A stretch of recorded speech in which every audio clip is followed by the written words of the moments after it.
पहली घटना मेरी मां संगीता चक्रवर्ती के साथ घटी थी। ये बात साल 1989 की है। मेरी मां की सबसे अच्छी दोस्त थी स्वर्णा, जिनके घर जाकर खेलना कूदना पढ़ना मेरी मां का लगभग रोज का काम हुआ करता था। स्वर्णा की मां मेरी मां को भी अपनी बेटी की तरह ही प्यार करती थी। एक बार 7 जनवरी 1989 को मेरी मां रोज की तरह स्वर्णा के घर पढ़ने जा रही थी।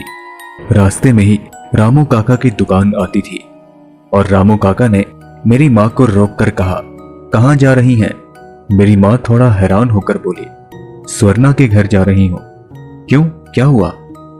इस पर रामू काका ने जवाब दिया, एक बुरी खबर है। तुम्हारी दोस्त स्वर्णा की मां अब इस दुनिया में नहीं है। स्वर्णा काफी सदमे में थी, इसलिए उसके पापा ने उसे उसकी मौसी के घर भेज दिया है।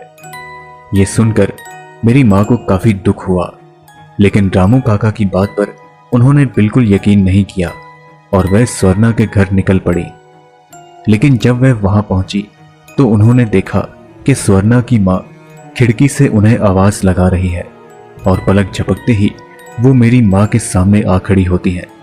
ये देखकर मेरी मां बुरी तरह से डर गई और किसी तरह वहां से भाग निकली और दोबारा कभी स्वर्णा के घर नहीं गई। आज भी इस घटना को याद करके मेरी मां काफी घबरा जाती है।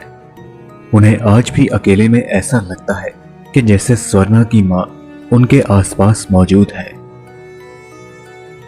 यह घटना मेरे साथ तब घटी थी जब मैं 15 साल का था। हमारा घर शहर से काफी दूर था, जिस कारण पापा का ऑफिस जाना, मेरा और दीदी का स्कूल जाना काफी मुश्किल था।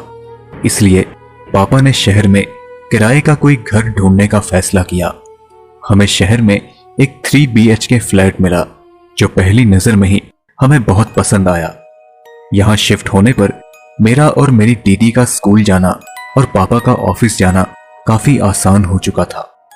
करीब 1 हफ्ते के अंदर ही मेरी मकान मालिक के बेटे और आस पड़ोस के लोगों से गहरी दोस्ती हो गई। मुझे स्मार्टफोन काफी पसंद था, तो इसलिए पापा ने मुझे एक स्मार्टफोन दिला दिया। किस्मत अच्छी थी कि मेरे पास के घर में वाईफाई हमेशा ऑन रहता था, तो इसलिए ट्यूशन से आने के बाद मैं अक्सर अपने स्मार्टफोन में लग जाता था या फिर दोस्तों के साथ पास के मैदान में खेलने चले जाता था।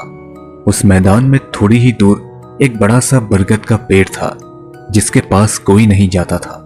उसके बारे में यह कहा जाता था कि वहां पर एक चुड़ैल रहती है, लेकिन मैं इन सब बातों में कभी विश्वास नहीं करता था। एक दिन रोज की तरह मैं फोन चलाते हुए पता नहीं कब उस बरगद के पेड़ के पास चला गया। फोन चलाने में मैं इस कदर मगन हो गया कि पता ही नहीं चला कि कब रात हो गई कि तभी अचानक मेरे मुंह पर एक तेज हवा का झोंका लगा और किसी ने मेरा नाम पुकारा। मैंने चौंक कर इधर उधर देखा तो वहां पर कोई नहीं था। तभी मुझे किसी के गुनगुनाने की आवाज आई। जब मैंने ऊपर की तरफ देखा तो पेड़ की डाली पर एक चुड़ैल अपने बच्चे को लोरी सुना रही थी। ये दृश्य देखकर मेरी चीख निकल गई। इससे पहले कि वह चुड़ैल मुझे कोई नुकसान पहुंचाए, मैं किसी तरह अपनी जान बचाकर वहां से भाग निकला। लेकिन कहानी यहां खत्म नहीं होती। अगली रात हमारे घर का मेन दरवाजा अपने आप खुल गया। मेरे पापा रात को जब उठे तो बोले, ये दरवाजा बंद क्यों नहीं किया? कोई चोर वगैरह घुस गया तो? हालांकि मैं दरवाजा पूरी तरह लॉक करके ही सोया था, लेकिन यह सुनकर मैं काफी हैरान था कि यह दरवाजा अपने आप कैसे खुल गया। उसी रात मेरी मां को ऐसा लगा कि जैसे कोई उनके पैर को कसकर दबा रहा है और सुबह उनके दोनों पैर काफी सूज चुके थे और उनके हाथों पर जगह जगह काले दाग लगे हुए थे। अगली रात मेरी दीदी को भी ऐसा लगा कि जैसे कोई उनका गला दबा रहा है। हम सब अब इस कदर डर चुके थे कि हम चारों एक ही कमरे में सोते थे। घर पर कोई अकेला नहीं रहता था। दिन ब दिन हमारा जीना काफी मुश्किल हो गया था। अब मुझे पूरा यकीन हो गया कि वह चुड़ैल हमारे पीछे पड़ चुकी है, लेकिन मेरी बात का विश्वास करता भी कौन। रात को कभी किचन से बर्तन गिरने की आवाज आती, तो कभी ऐसा लगता कि जैसे कोई दरवाजा खटका रहा है, तो कभी ऐसा लगता जैसे कोई 24 घंटे हम पर नजर रखे हुए है। इन सब से हताश होकर हमने मकान मालिक और आस पड़ोस के लोगों को हमारे साथ हो रही इन घटनाओं के बारे में सब कुछ बताया, लेकिन कोई भी इस पर बात करने को तैयार नहीं था। सब के सब डरे हुए थे। तभी एक बूढ़े आदमी ने हमारे पास आकर कहा कि बहुत साल पहले यहाँ पर एक विधवा औरत रहती थी। उसके पति के साथ क्या हुआ ये कोई नहीं जानता।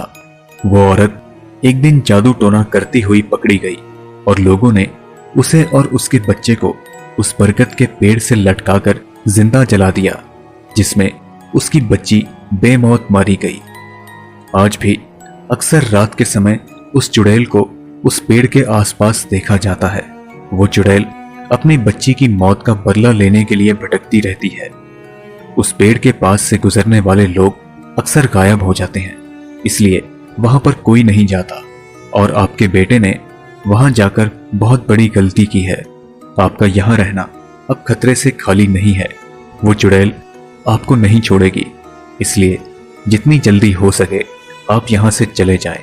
और अगले ही दिन बिना समय गवाए हम सब वहां से फटाफट निकल पड़े और एक नए फ्लैट में शिफ्ट हो गए।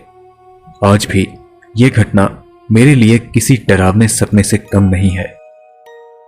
दोस्तों, मुझे उम्मीद है कि आपको ये कहानियां जरूर पसंद आई होंगी। अगर आप भी कुछ ऐसी ही कहानियां हमारे साथ साझा करना चाहते हैं तो नीचे दिए गए कमेंट सेक्शन में जरूर लिख सकते हैं, या फिर मेरे इंस्टाग्राम अकाउंट पर मुझे डायरेक्ट मैसेज कर सकते हैं।